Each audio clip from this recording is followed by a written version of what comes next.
سڵاو ڕێز و حرمەتمەیە بۆ ئێوە بینەرانی عزیزی تەلەڤیزیۆنی پەرچەو. هیوادارم ئەم کاتەوە هەموو کاتێکتان بە بەختەوەری و کامەرانی. هەروە ئاگادارن ڕئیسی ئیبراهیم ڕئیسی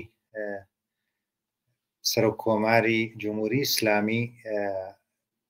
لە تەقینەوە یا لە ئێتفاقا کە بۆ هەلیکۆپتەرەکەی کەوت مردووە، بەڵام هەڵوێست لەسەر ئەم مەسەلە زۆر جیاواز بووە بەتایبەت لە سەرتاسەری دنیا و لە منتەقەیشە. بەڵام ئەو شتێکە زۆر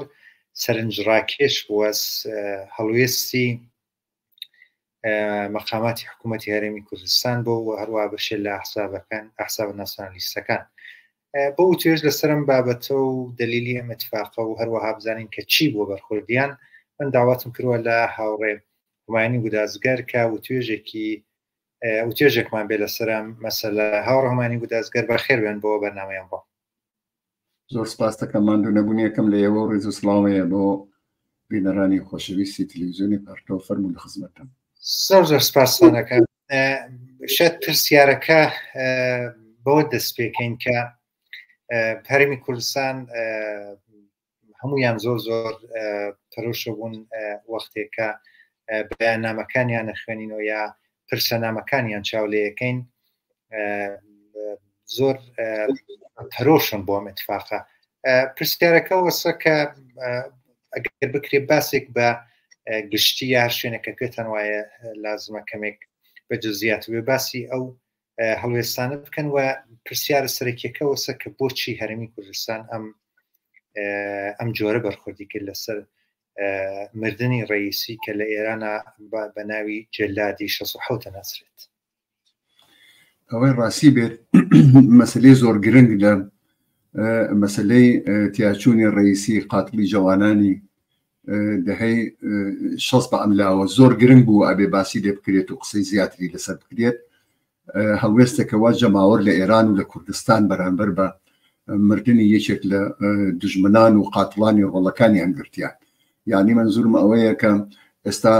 من حتمن تەوزیحاتێکێک دەم لەسەر پرسیارەکەی ئێوە، بەڵام هەموو شتێک هەڵوێستگرتنی دەوڵەتان و نازانم بەتایبەت دەوڵەتانی منتەقە و یا ئەحزابی ناسیۆنالیست و یا هەرێمی کوردستان و ئەمانە نییە. شتی پڕنگ و مهم عیبارەتە لە بەرخوردێکەوە جامعی ئێران و کوردستان کردیان بە لە ناوچوونی یەکێک لە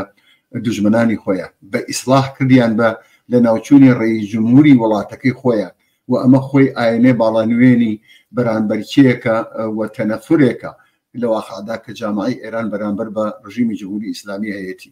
ئەوەی کە هەڵەگەڕێتەوە سەر ئەحزاب و سەر جەرایاناتی تر، ئێمە مەسلەی کوردستانمان لەبەرەوە مهمەکە بە ئیسلام مەوزوعی کاری ئێمە کۆمیتەی کوردستانی حزبی کۆمونیستی کرێکاری حکومەتیستین دیارە مەسایلی کوردستان لە بەرچاومانە و زیاتر بۆشیکردنەوەی مەسایلی کوردستان تێکۆشین. هەر لەم بارەیشەوە ئەم ئیتفاقی کەوتووە پێمان باشەکەم تەماشا بکەین بزانین ئەحزابی چەپ و ڕاستە کوردستانە چۆنیان هەڵوێست کردووە و چۆن هەڵسەنگانی ئەم ماجرایان نەکردووە و چۆنیان بەرخورد پێ کردووە. خۆتان نەزانن و بینەرانی ئێوە حتمەن ئەزانن کە هەر خودی ئەم ئیتفاقات و ڕووداوانە هەستەکە دژمنان و دۆسانی مردمی کاریگەر و زەحمەتکێش لە کوردستانە نیشانەدا. هەر ئەم هەڵوێستانەسە کە بە ئیسلاح ئەحزابی سیاسی و جەرایانات دەرئەخا بۆ کۆمەڵگا. تاونجێکە هەڵەگەڕێتەوە بە پرسیارە مشەخصەکەتان لە مۆردی هەرێمی کوردستانەوە، قەتعەن بینەرانی ئێمە ئەزانن کە رابطەی هەرێمی کوردستان و بە تەوری کولی ئەحزابێکە دوو حزبێکی عومدە بە تایبەت کە هەرێمی کوردستانیان پێکان و هێناوە لەگەڵ جمهوری ئیسلامی رابطەیەکی ڕۆشنە کە ئەڵبەتە ناکرێ ناوی بنی رابطە. لە 40 ساڵی ڕابردووە نەوعێک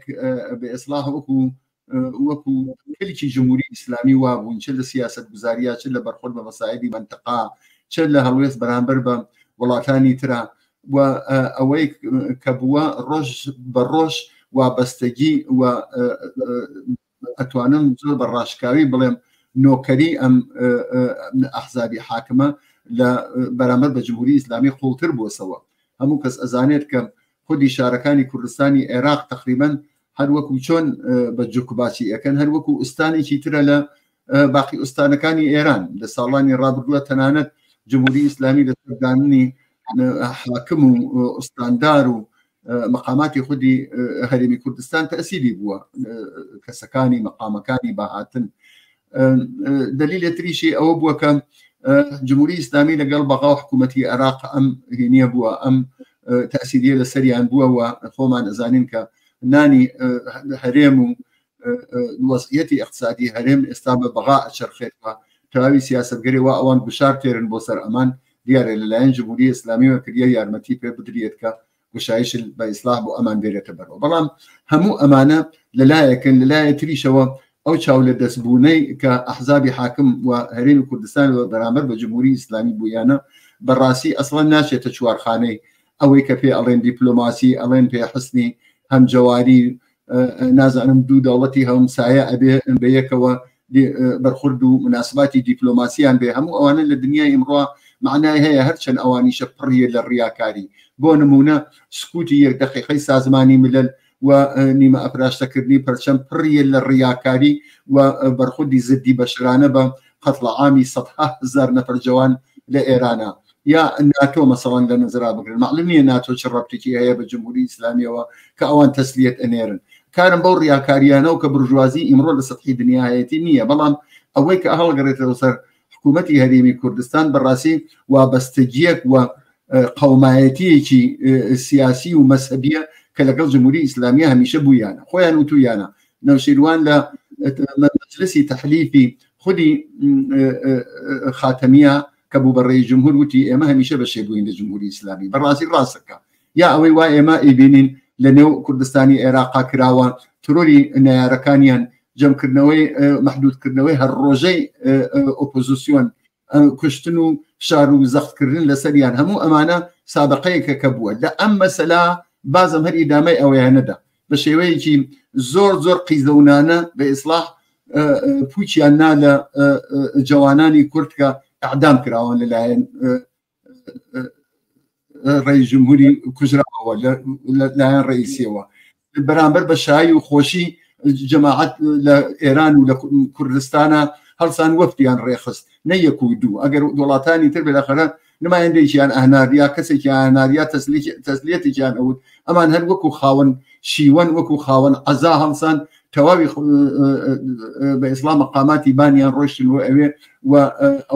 دیتمان کە چیان کردووە. لە نەتیجە خودی ئەمە بازم یەک نمونەیەکی تر بوو لە ئەوە کە بە قەوڵی فارس ئەڵێ جامعەی کوردستان بزانێت دژمنەکانی چێن. دژمنەکانیان ئەوانەوە چون دەستیانە ناو خوێنی جوانانی ئەعدامکراو لە کوردستانە، چوونە پاڵ قاتڵانی جوانانی ئێران و کوردستان بەو شێوە ئەو بەرخۆردە قیزەونانەیان کرد. زیاتر ئەلبەتە جگە لە ئەوە خۆ چاوەڕوان ناکرا با تۆجه بە تاریخ و ڕابردوویە کە ئەمانە بەرامبەر بە جمهوری ئیسلامی بوویانە، با تۆجه بە ئەو هەموو ساڵگەردە کە بۆ سلێمان قاسمیانی و بۆ ببەخشن بۆ قاسم سلێمانی و بۆ هێنی دائەنێن بۆ خومێنی دائەنێن، یا تەوا ئەو مزگەوت و بارگانە کە لە شارەکانی کوردستانە هەیە و ئەو تەواوی خزمەتی چەند دەهەی گوزەشە کردیانە بە جمهوری ئیسلامی. خۆ دیارە چاوەڕوان ئەکراکە هەر لەو ئیداما ئەو سەرسپۆرتێکی خۆیانە بە جمهوری ئیسلامی نیشان بدەن. ئەم جارێشە دیمان کە هەر ئاوا بوو بە تەواوی هێزیانەوە ڕۆژنە تاران و ئەو نۆکر سفەتی خۆیانە بەجێهێنا بۆ جمهوری ئیسلامی. شتێک وە نابێ لە بیری خەڵکی کوردستانی ئێران بچێتەوە ئەویش ئەوەیە لە تەحاوڵات و ئاڵو گۆڕاکانی داهاتووە ئەبێ هەموو ئەم حسابەیان لەگەڵ ڕاست بکەنەوە، بڵێن ئێوە لە سەتی دوژمنانمان ناوێسان، لە سەتی قاتڵەکانمان ناوێسان، ئێوە ئەزانن ڕئیسی لە 24 ساڵەیی و خەریکە حکمی ئەعدامی ئەموو ئەو سادرەکە و لەوانە دەیان نەفەر لە جوانان و کشان و کوڕان لە کوردستانە. لە نەتیجە ئەبێ بەڕاستی فقط نفرەتی فرەتی پەرەدابێ ئەم حرەکەتی ئەوان و فەزایەکی بە ئیسلاح نفرەت ئەنگیز بەرامبەر بە ئەم هەڵویستەوە بەم سیاسەتەکە ئەمان گرتیانە بەر لە کوردستان ئێرانە بە وجود بێرێ کە حتمەن ئاوایشەسە و لە داهاتوە حتمەن وا بەڕەحەتی ناتوانن کە لەژێر ئەم مەسئولیەتە و ژێر ئەم کارە چاواشەکاریەوە کردیان بەرامبەر مەمەرگن دەربچن. زۆر زۆر سپاس. بەڵام بەشێ لە باسی یارمی کوردستان تا کرد، بەڵام بەشێ لە حزب و جریانە ناسیۆنالیستەکان حەداقل یەک دوانێکیان زۆر بەڕاشکاوانە بەیانیاندا و تەسلیەتیان وت بە جمهوری ئیسلامی. پێم خۆشە بزانم ئەم کارە بۆ کراوان وەکو کەجەکە کە خۆی بە نەیاری جمهوری ئیسلامی ئەزانێ بەڵام لە حاڵەکە کاری وای شکات. من ئەوڵ دەفە ئەوە بڵێم بەڕاستی ئەم ئەحزابی ناسیۆنالیستی کوردە لە منتەقا بە هەموویانەوە ئەگەر ڕگوڕیشەکەیان تماشا بکەی بە تەوری واقع لەگەڵ ئیسلام و لەگەڵ مەزهب و ئەمانە هیچ تەبانیەکیان نییە، ناتەبانین لەگەڵ ئەوانە، خێشاوەند و بران لەگەڵ ئەوانە. بەڕاستی ناسیۆنالیزم و ملت پشت و ڕووی سکەیەکن، ناسیۆنالیزم و مەزهب پشت و ڕووی سکەیەکن. لە نەتیجە زۆر تەعجب نییە ئەگەر لە وەختی ئاوا کەسانی تریشیان بێتە دەنگ. ئەوەڵەن جەماعەتێکیان هەیە مەسەڵەن من لە سازمانی پژاکیشم نەبیستوە نازانم چی خودی ئەم سکوتکردنە ئەگەر وها بێت شتێکیان نەوت بێت هەر بازم خۆی معنادارە. بەڵام هەر وەک ئێوە ئیشارەتان پێکرد یەکێتر لە تەشەکڵگەری پێکاکا کە هەر ئەو بە ئیسلاح کەجەکەیە کۆنفدراسیۆن جەوامعی کوردستان ئەو ئیطلاعیەداوە و زۆر بەڕاشکاوی تەسلیەتی وتووە بە دەوڵەتی جمهوری ئیسلامی و ئەمە شتێک نییە ئەمیش تازە بێ. پێکەکە ڕەبت و وابەستگی بە جمهوری ئیسلامی شتێکی ڕۆشنە، هەموو کەس ئەزانێت، هەموو کەس ئەزانێت کە لە جمهوری ئیسلامیان ڕابطە هەیە. حتا ئەو حەزب سازمانانەی وا لە کوردستانی عێراق، ئێران، سووریا و هەموو ئەو شوێنانە هەن ئەوانی شەر بە ئەو دەرەجە بەرامبەر بە جمهوری ئیسلامی هەر ئەو مناسباتیان هەیە. هەر بازم هەر ئەوەیە بێژگە لە ئەوە خودی ئەم ئەحزابی ئەقماری پێکاکە هەروەکو ئەم کەجەکە ئێوە باستان کرد پێشتریش هەر لە مناسباتی مەسەبیە، لە ئاشورا، لە جەژنا، لە باقی بە ئیسلاح مناسباتی مەسەبیە هەروەکو خەڵکی متدەین و یا مەسەبی و یا حتا ئەو وەکو جمهوری ئیسلامی جوڵانەسەوە خودی یا حسینکردن و شووری حسینیە کە ماوەی لە بۆبەربوویان و یا تاریفکردن لە حکوومەتی پێغەمبەر لە مەدینا کە حکوومەتێکی ڕاستین بووە و خەڵک بۆ تەشویقەکەن کە بڕۆنە پای ئەوە چی بە ئێمە نیشانە؟ ئەوە بە ئێمە نیشانە کە ئەمان تەک جمهوری ئیسلامیە ناتەبانین، مخالفی جمهوری ئیسلامی نین، لە جمهوری ئیسلامیان قبوڵە، فقط بەعض ئیسلاحاتێکیان هەیە گەریکیانە بیکەن. و ئەمە جارێتر من وتم لە رابطە لەگەڵ مەسەلەی هەرێمی کوردستانیشا ئەبێ کۆمەڵانی خەڵک لە کوردستان لە هەموو بەشەکانی کوردستان و بەتایبەت لە کوردستانی ئێران جارێتر وریا بکاتەوە کە بزانێ ئەمانە کە ئاڵای ڕزگاری کورد و کوردایەتی و ئەمانیانە هەڵگرتووە لە واقعا دەستیان لەناو دەست دژمنانی خەڵکی کرێکار و زەحمەتکێش و مەردمی کوردستانایە لە پاڵ شکنجەگەران و قاتڵانی کۆڵبەران و ئەو کەسانە وێستاون وا حدودی 44 ساڵە جوانان و خەڵکیان شەواڵی خوێن کردووە و فەقر و بەدبەختی و مەینەت و ارتجاعیان بەسەر جامعەی کوردستانەدا سەپاندووە. یعنی منزورم ئەوەیە کە جگە لە مەسەلەی ئەقلیمی کوردستان باقی حەزبەکان تریش هەر بکەم و زیان ئاوانە و سکوتی بەعزێکیان بەڕاستی معنادارە و معنای ئەوەی هەیە کە بەرحاڵ لە ترسی اعترازی جەماوەر و ئەم جۆرە شتانەوە ئێمە خەریکی نائێسە باسی ئەەکەین ناوێرن ڕاو بۆچوونی خۆیان دەربڕن ئەگەر نە ئەوانیش ئەو ئەحساسی هاودەردیانە بەرامبەر بە جمهوری ئیسلامی لە مەسەلەی لە دەستدانی ڕئیسی و باقی هاوڕەکانی هەیە. زۆر زۆر سپاسانەکەم. وەکو پرسیاری آخر معموڵەن هەر ئاڵوگۆڕێکە لە منتەقاک بێت هەروە ئاڵوگۆڕێکە لە خودی جمهوری ئیسلامی بێت تەسیراتی کێ بەسەر جریاناتێکان لە منتەقا هەرێمی کوردستان بەتایبەت پێتان وا بێت ئەم ئەتفاقە و نەمانی ڕئیسی ئەم ارتباطی بینی جمهوری ئیسلامی و منتەقە تەحوڵێکی تیا بە وجود دێنێت یانە و ئەگەر جوابەکەتان ئەرێز چۆن؟ ناکرێ بڵێ هیچ نکراوە یا ئەوە کە جەماعەتی ئەڵێن خۆ نەفەرێک کوژراوە جمهوری ئیسلامی سەرجێ خۆیەتی ئەمە لەوانەیە ڕەواڵەتی قەزیەکە وا بێ بەڵام کوژران و لە بینچوونی کەسانی ئاوا دژمنانی ئێمە زەعیفترەکە شادیکردن و خۆشحاڵی خەڵک بێهین نییە بێ دەلیل نییە و حەقیانە خەڵک شاد بن حەقیانە وەختە ئەبینندانێ لە قاتڵەکانی ڕۆڵەکانیان و مردمی جامعەکەیان لە بینچووە خۆشحاڵ بن لە نەتیجە جمهوری ئیسلامی زربەی خواردووە گەرەکت بێت و گەرەکت نەبێ زربەی خواردووە ئەوە دەوڵەتێک کە هاتە سەرکار و ڕئیسی بوو بە ڕێی جمهورەکەی دەوڵەتێکی ئەوە کە پێ ئەڵێن پادگانی بەڕاستی پادگانی بوو لە نظامیان لە سەرکوتگەران لە جنایەتکارانی خودی سپای پاسداران مەجلس و وەزەرا و کابینە و هەموو شتێکی پڕ کرد بوو وهانیە جمهوری ئیسلامی بێ ئەنازە لەمانیە بێ هەر ڕۆژێ لە نێو کەشێ مێزەکە یادانێ دەربێرێ بالاخره وجودی ئەمانیشە هەل بۆ خودی جمهوری ئیسلامی محدودە و لە بینچوونی پۆلیچیان ئاوا جمهوری ئیسلامی ئەتوانێت بخاتە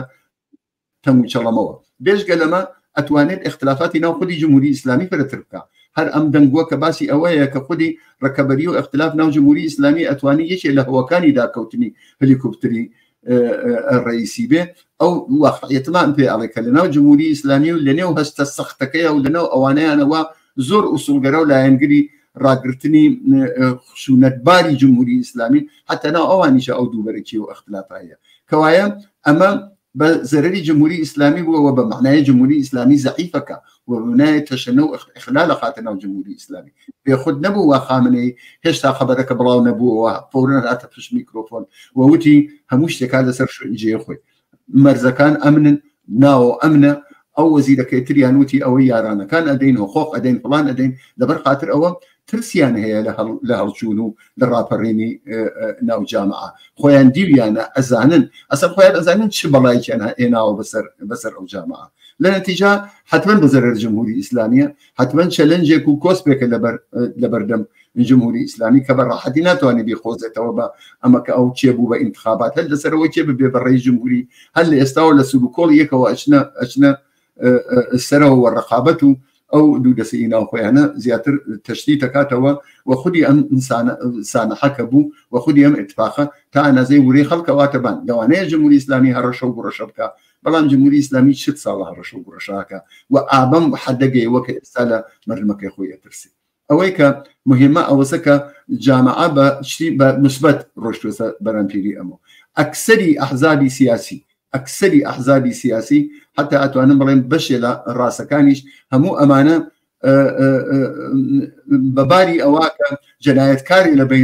لە بین چووە بەباری ئەوە کە خاتڵی ڕۆڵەکانی خەڵک لە بین چووە بەباری ئەوە تەحلیل و بۆچوون و بە ئیسلاح خوێندنەوەیان بۆ لە قەزیەکە ئێمە وەکو ئەحزابی چەپ و کۆمونیست دیارە لە عینی حاڵا کە پێمان وانییە کە ئەمە ئەبێتە انقلاب ئەبێتە ڕاپەڕیم ئەبێتە شتێکی فرعجایب لە عین حاڵە بە تۆری واقعی ئەویشە لە بەرچاو گوم ناکەین کە دژمنەکەمان زەربەیەکی کاری خواردبوو و ئەتوانێت تا ئەنازێ بێتە باعث ئاژاوە و دووبەرێکی ناوخۆی کە ئەمە بتوانێت بێتە هەلێ بۆ ئەوە کە مردم و جامعە عەلەی بێنەمەیان ئەمە ئەتوانێت کۆمەکێ بێ بۆ ژنانی جەسوور کە ئائیسە لە خیابانەکانە بەرامبەر بە جمهوری ئیسلامی بە یەکتەنێ وێساون و کۆڵیان نەداوە بەرامبەر بە ئیسلاح دەستورەکانی خامنەیی و پرۆژەی نور و فڵان و چی و ئەمانە هەموو ئەمانە ئەوەمان پێێژێ کە لە ئایندا ئەبێ ئێمە شتێک واتەکێ لەسەرەکەین هەر وەکو بەر لە ئەم وەقایع و ئەم سانەحە و ئەم کوشتنی ڕئیسیە ئەویش ئەوەیە تەنیا جەماوەر سازماندەهی جەماوەر مبارزەی متحدانە شعاری دروست و ڕادیکاڵ و ئیمڕۆیی و اتکاکردن لەسەر دەسەڵات و قودرەتی حاکمیەتی داهاتووی مردم کە عیبارەتە لە حاکمیەتی شۆرایی لە شارەکانی کوردستانە ئەمە ئەتوانێت ئەو ڕێنوێنیە دروستە بێت کە بە مبارزاتی خۆمان بیبینە بەرەوە و هەڵی پێکین لە مبارزاتی سەراسەری ئێران بۆ نابودی جمهوری ئیسلامی و ئەو هەنگاوە ئەوەیە کە ئومێد ئەوە بە ئێمەکە دنیایکی باشتر و جامعەیەکی ئازادتر و ئومێدوارتر پێک بێرین بۆ داهاتوو. زۆر سپاسان دەکەم هاوڕێ هومانی گودازگەر بۆ بەشداریتان لە بەرنامە. مەمنون. بینەرانی خۆشەویست ناوبڕێکی کورد ببینن دوایی ئەگەڕێنەوە بۆ پێشکەشکردنی باقی بەنامەکانی ئەمڕۆی تەلەڤیزیۆنی پەرتە.